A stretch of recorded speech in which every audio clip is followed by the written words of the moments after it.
નમસ્કાર વિદ્યાર્થી મિત્રો, સ્વાગત છે આપનું આપણી યુટ્યુબ ચેનલ ધ વિદ્યાર્થી જંકશનમાં. ધોરણ 6 ગણિત પ્રકરણ 1 સંખ્યા પરિચય.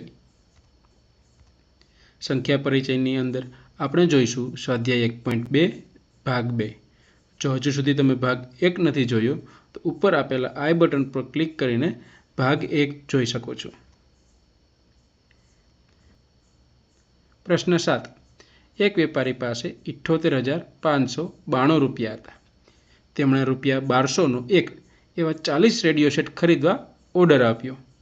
ખરીદી પછી તેની પાસે કેટલા રૂપિયા બાકી રહેશે?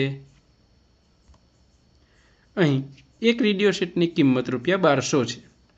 વેપારીએ કુલ 40 રેડિયો સેટ ખરીદ્યા છે. આથી 40 રેડિયો સેટની ખરીદ કિંમત એટલે કે એક રેડિયો સેટની કિંમત ગુણાકારમાં ખરીદેલા રેડિયો સેટ. અહીં આપણે એક રેડિયો સેટની કિંમતને ખરીદેલા રેડિયો સેટ સાથે ગુણાકાર કરીશું તો આપણને બાકીની કિંમત મળી જશે. આથી વેપારી પાસે રહેલ કુલ રૂપિયા 78,592, તેમાંથી વેપારી પાસે રહેલી બાકી રકમ એટલે કે કુલ રકમમાંથી જેટલો પણ ખર્ચ થયો છે એને બાદબાકી કરતાં આપણને વેપારી પાસે બાકી રહેલી રકમ મળશે. આથી ચાલો આપણે ગુણાકાર તેમજ બાદબાકી કરીએ. અહીં એક રેડિયો સેટની કિંમત છે 1200 રૂપિયા. આ 1200 રૂપિયા સાથે આપણે ગુણાકાર કરીશું 40. ગુણાકાર કરતા 1200 ગુણાકારમાં 40. અહીં બે સંખ્યા હોવાથી શૂન્ય મૂકીને શરૂઆત કરીશું. 4ને શૂન્ય વડે ગુણાકાર કરતાં શૂન્ય, 4ને શૂન્ય વડે ગુણાકાર કરતાં ફરીથી શૂન્ય આવશે. 4 દુ 8 અને 4 એકુ 4. શૂન્યનો કોઈ પણ સંખ્યા સાથે ગુણાકાર કરવાથી જવાબ શૂન્ય આવે છે. આથી અહીં 1200નો 40 સાથે ગુણાકાર 48,000 રૂપિયા જવાબ આવે છે. આથી અહીં ખરીદ કિંમત એ ટોટલ 48,000 રૂપિયા છે.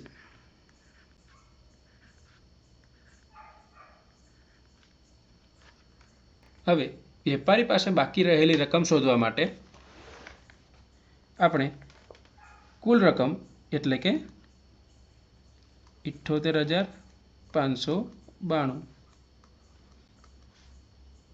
માંથી 40 રેડિયો સેટની ખરીદ કિંમતને બાદ કરીશું.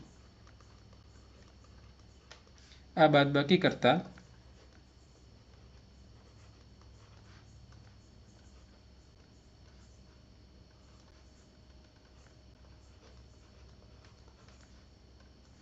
અહીં 2 માંથી શૂન્ય એટલે કે જવાબ 2, 9 માંથી શૂન્ય એટલે કે જવાબ 9, 5 માંથી શૂન્ય બાદ કરતા જવાબ 5, 8 માંથી 8 બાદ કરતા જવાબ આવશે 0 અને 7 માંથી 4 બાદ કરતા જવાબ આવશે 30.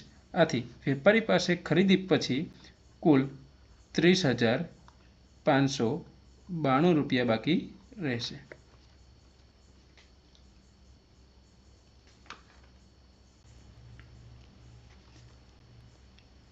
પ્રશ્ન 8. એક વિદ્યાર્થીને 7,236નો 56 દ્વારા ગુણાકાર કરવાને બદલે 65 દ્વારા ગુણાકાર કર્યો. આપણે પણ ઘણી બધી વખત આવી ભૂલો કરતા હોઈએ છીએ, હે ને? તો અહીં તેના જવાબમાં સાચા જવાબ કરતાં કેટલો વધારો હશે એ શોધવાનું છે. આથી વિદ્યાર્થીએ 7,236ને 56 દ્વારા ગુણાકાર કરવાને બદલે 65 દ્વારા ગુણાકાર કર્યો. અહીં વિદ્યાર્થી મિત્રો 56 કરતાં 65 છે એ મોટી સંખ્યા છે. આથી જે ખોટો જવાબ મળતો હશે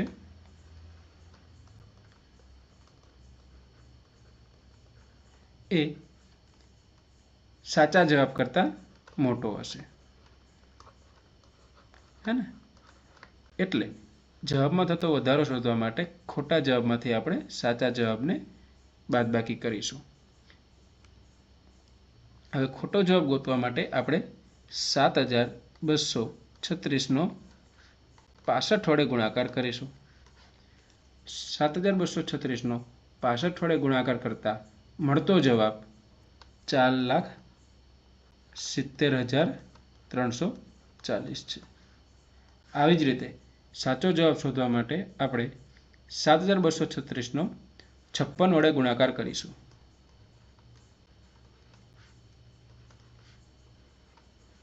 અને આ ગુણાકારથી મળતો જવાબ છે 4,05,216.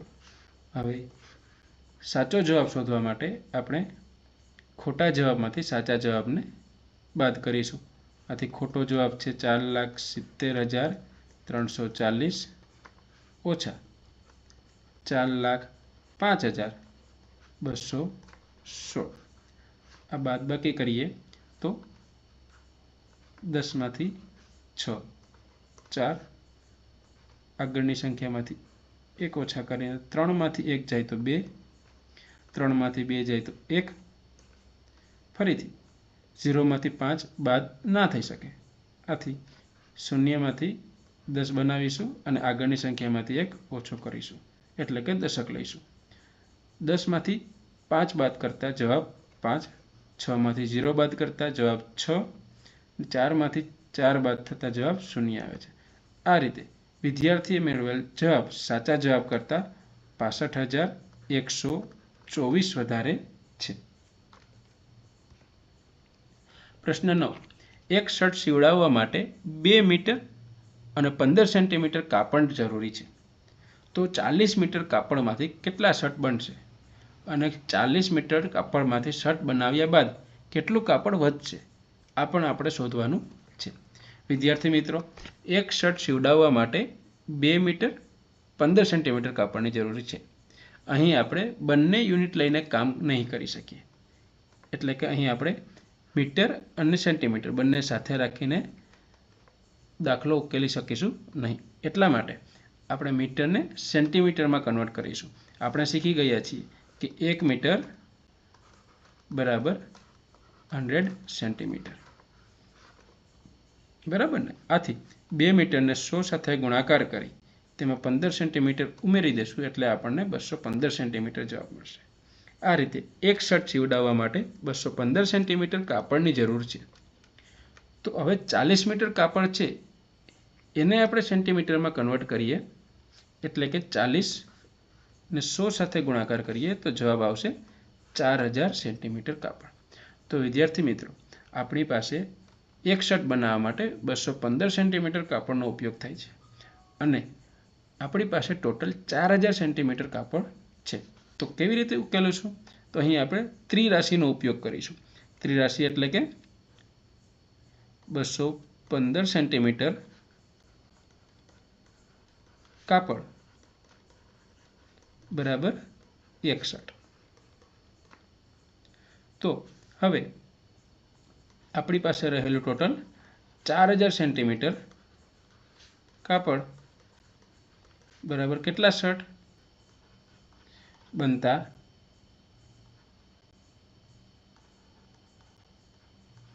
કુલ શર્ટ બરાબર ચોકડી ગુણાકારની મદદથી 4000 ગુણાકારમાં 1 અને ભાગાકારમાં 215. આ ભાગાકારને આગળ વધારતા 4000ને 215 વડે ભાંગીશું. 215 વડે ભાંગતા અહીં આપણને મળતો જવાબ એ છે 5, 9, 8 અને 3માંથી 2 જાય તો 1, ઉપરથી 0, 8 એટલે કે 17, 20. 0, 5માંથી 2 જાય તો 3, 8માંથી 7 જાય તો 1 અને 0. તો અહીં આપણને મળતા શર્ટ છે 18, એટલે કે અહીં 18 શર્ટ બનશે. અને બાકી રહેલા 130 જે આપણી શેષ વધી 130 સેન્ટીમીટર કાપડ વધે છે. અને 130 સેન્ટીમીટર એટલે કે 1 મીટર અને 30 સેન્ટીમીટર, એટલે કે 1 મીટર અને 30 સેન્ટીમીટર કાપડ બચશે. પ્રશ્ન 10. દવાઓ બોક્સમાં ભરેલી છે અને દરેક બોક્સનું વજન 4 કિલો 500 ગ્રામ છે. તો 800 કિલોની ક્ષમતાવાળી એક વાનમાં કેટલા બોક્સને ભરી શકાય? વિદ્યાર્થી મિત્રો, એક બોક્સમાં ભરાતી દવા એટલે કે 4 કિલો 500 ગ્રામ. તો હવે અહીં 2 યુનિટ હોવાથી આપણે કોઈ એક યુનિટમાં બંને યુનિટને રૂપાંતર કરવા પડશે. તો અહીં આપણે બંને યુનિટને ગ્રામમાં ફેરવતા 1 કિલોગ્રામ બરાબર 1000 ગ્રામ થાય છે. આથી 4ને 1000 વડે ગુણાકાર કરી તેમાં 500 ઉમેરતા આપણને 4500 ગ્રામ જવાબ મળે છે. આથી એક બોક્સમાં ભરાતી દવા એટલે કે 4500 ગ્રામ. વાનમાં વધુમાં વધુ 800 કિલો વજન લઈ જઈ શકે છે. એટલે કે વાનમાં ભરાતો વજન આપણે ગ્રામના સ્વરૂપમાં ફેરવીએ તો 800 કિલોગ્રામ ને આપણે 1000 સાથે ગુણીશું અને આથી આપણને મળતો જવાબ છે 8 લાખ ગ્રામ. તો હવે 8 લાખ ગ્રામ જેટલી ક્ષમતા ધરાવતી વાનમાં 4500 ગ્રામના કેટલા બોક્સ મૂકી શકાય? આ જવાબ જાણવા માટે આપણે ભાગાકાર કરીશું. એટલે કે આ ભાગાકાર કરતા તમને મળતો જવાબ છે 177.1/9. વિદ્યાર્થી મિત્રો, આપણે બોક્સ છે એ ફક્ત પૂર્ણાંકના સ્વરૂપમાં મૂકી શકીએ. અપૂર્ણાંકના સ્વરૂપમાં આપણે બોક્સને મૂકી શકતા નથી. આથી દવાના બોક્સ પૂર્ણાંક સંખ્યામાં ધ્યાનમાં લેવાતા હોવાથી વાનની અંદર કુલ 177 બોક્સ મૂકી શકાશે. પ્રશ્ન 11. શાળા અને વિદ્યાર્થીના ઘરની વચ્ચેનું અંતર 1 કિલોમીટર 875 મીટર છે. રોજિંદા તે આવતા અને જતા બંને વખત ચાલે છે. તો 6 દિવસમાં તેના દ્વારા આવરી લેવાતું કુલ અંતર શોધો. અહીં શાળાથી ઘરનું અંતર એટલે કે 1 કિલોમીટર 875 મીટર. આ બંને એકમોને મીટરની અંદર કન્વર્ટ કરતા 1 કિલોમીટર બરાબર 1000 મીટર થતું હોવાથી આપણે એકને 1000 સાથે ગુણાકાર કરીશું અને જવાબ મળશે 1875 મીટર. તો વિદ્યાર્થી જ્યારે સ્કૂલથી ઘરે જાય એટલે કે હોમ સ્કૂલથી જ્યારે ઘરે જાય ત્યારે 1875 મીટરનું અંતર કાપે છે. તેવી જ રીતે જ્યારે ઘરેથી સ્કૂલ જાય ત્યારે પણ 1875 મીટરનું અંતર કાપે છે. તો ઘરથી શાળાએ અને શાળાથી ઘર સુધી જતા આવતા ચલાતું અંતર એટલે કે 1875 ગુણાકારમાં 2. એક દિવસની અંદર એ આવક અને જાવક બંને કરતો હોવાથી આપણે 2 વડે ગુણાકાર કરીને એક દિવસમાં કપાતું અંતર શોધીશું અને જે છે 3750 મીટર. તો હવે એક દિવસની અંદર કપાતું અંતર છે 3750 મીટર. તો આવા 6 દિવસ એટલે કે આપણે ફરીથી 3750ને 6 વડે ગુણાકાર કરીશું.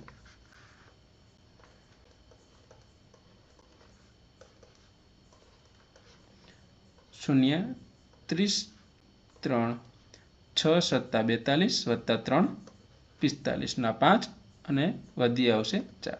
6 ગુણાકારમાં 3 એટલે 18 વત્તા 4 એટલે કે 22. આપણને મળતો જવાબ મીટરના સ્વરૂપમાં છે.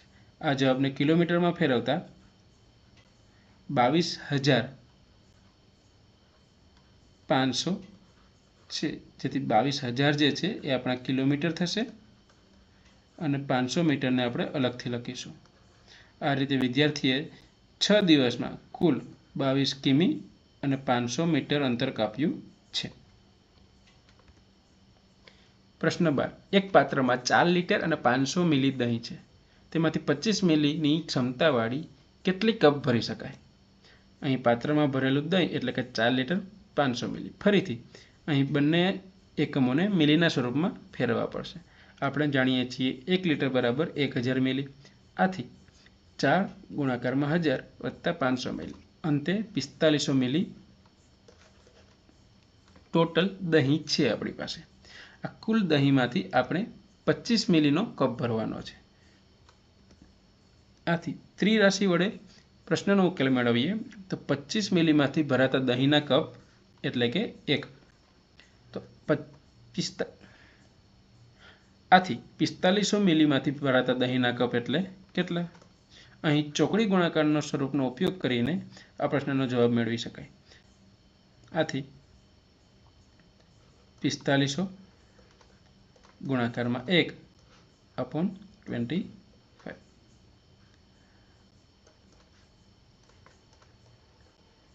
4500 25 વડે ભાંગતા મળતો જવાબ 180 છે. આથી કુલ 180 દહીંના કપ ભરી શકાય. શિક્ષણને લગતા આવા જ વિડીયો જોવા માટે સબસ્ક્રાઇબ કરો વિદ્યાર્થી જંકશન યુટ્યુબ ચેનલને. અને જો તમને વિડીયો પસંદ આવે છે તો લાઈક કરો અને કોમેન્ટમાં આપના મંતવ્ય દર્શાવો. ધન્યવાદ.